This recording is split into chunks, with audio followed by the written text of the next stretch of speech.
السلام عليكم ورحمة الله وبركاته.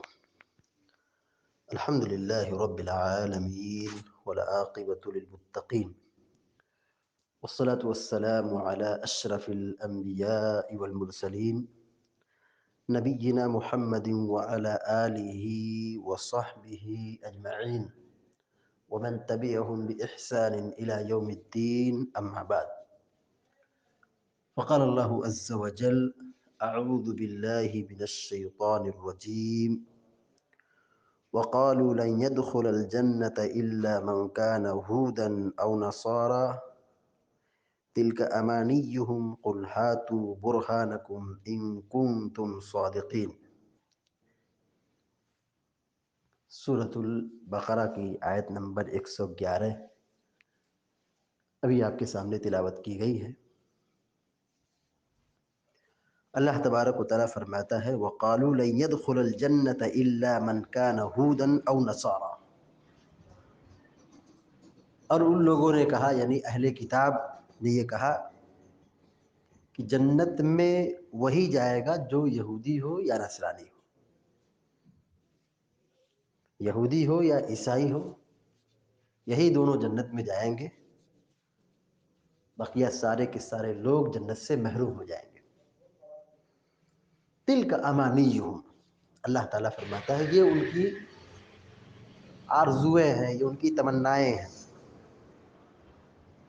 قل ہاتوا برہانکم ان کنتم صادقین، اے نبی کہہ دیجئے اگر تم سچے ہو تو اپنے بات کی دلیل لے کر کے آؤ۔ یہاں پر اللہ تبارک و تعالیٰ نے اہل کتاب کے اس غرور اور اس دھوکے کا تذکرہ فرمایا ہے جس فریب میں وہ مبتلا تھے یہود و نصارہ، کہ وہ اپنے علاوہ سب کو گمراہ سمجھتے تھے اور یہ سمجھتے تھے کہ ہم جنت کے مستحق ہیں۔ اس قسم کی آیت اس سے پہلے بھی گزر چکی ہے۔ اللہ رب العالمین فرماتا ہے: وَقَالُوا لَن تَمَسَّنَا النَّارُ إِلَّا أَيَّامًا مَّعْدُودَةً۔ یہودی کا یہ نعرہ تھا، یہودی یہ کہتے تھے کہ ہمارا اصل ٹھکانہ جنت ہے، لیکن اگر ہم جہنم میں گئے بھی تو عارضی طور پر، وقتی طور پر ہم داخل ہوں گے۔ لن تمسنا النار الا ایاما معدودہ، جہنم کی آگ ہم کو نہیں جلائے گی، نہیں چھوئے گی، مگر چند دنوں کے لیے، یعنی کچھ مخصوص ایام کے لیے، مخصوص وقت کے لیے ہم داخل ہوں گے، پھر جنت میں ہم کو داخل کر دیا جائے گا۔ اور یہودی یہ بھی کہتے تھے، ان کا ایک نعرہ یہ بھی تھا: نحن ابناء اللہ واحباء، نحن ابناء اللہ واحباء، کہ ہم تو اللہ کے بیٹے اور اس کے چہیتے ہیں، تو ہمارا ٹھکانہ، ہماری آخرت بنی ہوئی ہے، ہم ہی اصل جنت کے حقدار ہیں۔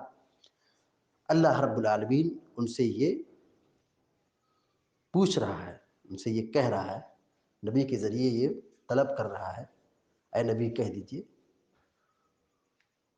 ہاتوا برہانکم، اپنی دلیل لے کر کے آؤ، یعنی جو تم یہ کہہ رہے ہو، اے نبی ان سے کہیے، ان لوگوں سے کہیے کہ اپنی دلیل لے کر کے آؤ جو تمہارے جنتی ہونے کی گواہی دے، اگر تم اپنے دعوے میں سچے ہو۔ اس لیے کہ دعویٰ جو ہوگا یہ خواہشات سے نہیں ہوتا ہے، تمناؤں سے ثابت نہیں ہوتا ہے، ان دعووں کو دلیل تصدیق کرتی ہے۔ کوئی آدمی دعویٰ کرے اور بغیر دلیل کے دعویٰ کرے تو کہیں گے یہ آدمی سمجھدار نہیں ہے، اس کا دماغ نہیں کام کر رہا ہے، پاگل آدمی ہے۔ کوئی بھی دعویٰ بغیر دلیل کے ہو ہی نہیں سکتا ہے، کوئی دعویٰ ہو اس کی دلیل ہونا ضروری ہے۔ اس آیت کی تفسیر میں تفسیر سعدی دیکھیں، لکھتے ہیں کہ اللہ رب العالمین نے کہا اگر تم سچے ہو تو دلیل لے کر کے آؤ۔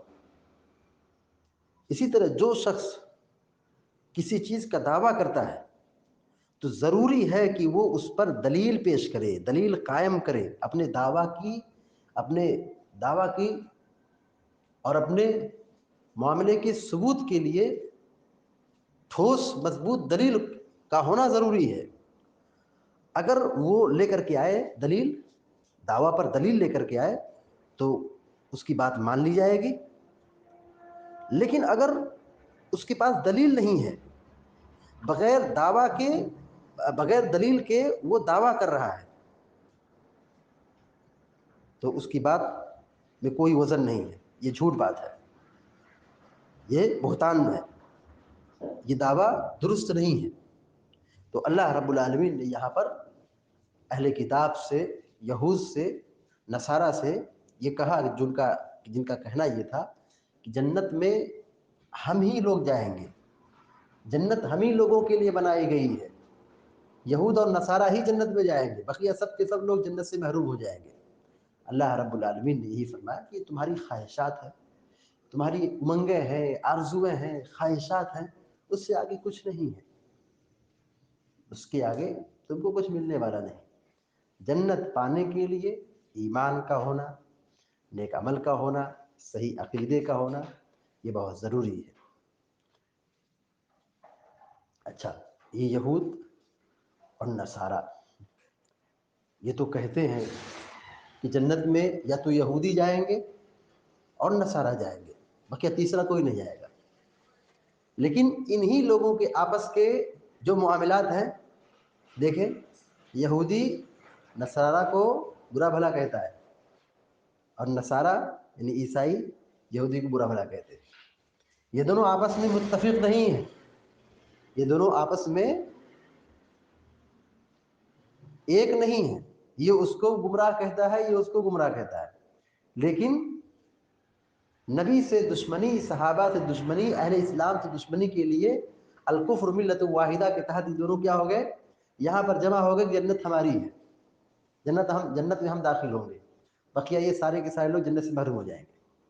الکفر ملت واحدہ، الکفر ملت واحدہ، یہ جتنے سب کافر ہیں یہ سب ایک پلیٹ فارم پہ ہیں، اسلام کے خلاف، اسلام سے دشمنی رکھنے میں۔ بقیہ اور دوسرے معاملات میں اختلاف کر سکتے ہیں، لیکن اسلام اور مسلمانوں سے دشمنی کرنے میں یہ ایک پلیٹ فارم پر ہے۔ اللہ رب العالمین نے آنے والی آیات میں اس کی وضاحت کر دی ہے کہ جنت میں وہ داخل ہوگا جو صاحب ایمان ہو، جس کا عقیدہ درست ہو، جو شرک اور کفر سے محفوظ ہو، صحیح عقیدے کا حامل ہو، محسن ہو اپنے ایمان میں، ایسا آدمی جنت پہ داخل ہوگا۔ بقیہ اس کے علاوہ جتنے بھی لوگ ہوں گے وہ سب کے سب جنت سے محروم ہو جائیں گے، جہنم ان کا ٹھکانہ ہوگا۔ اللہ تعالیٰ سے دعا کہ اللہ تعالیٰ ہم سب کو، آپ سب کو نیک عمل کی توفیق عطا فرمائے رب العالمین۔ اقول قولی هذا واستغفر الله لي ولكم ولسائر المسلمين فاستغفروه انه هو الغفور الرحيم، وصلى الله على نبينا محمد وسلم تسليما كثيرا، والسلام عليكم ورحمة الله۔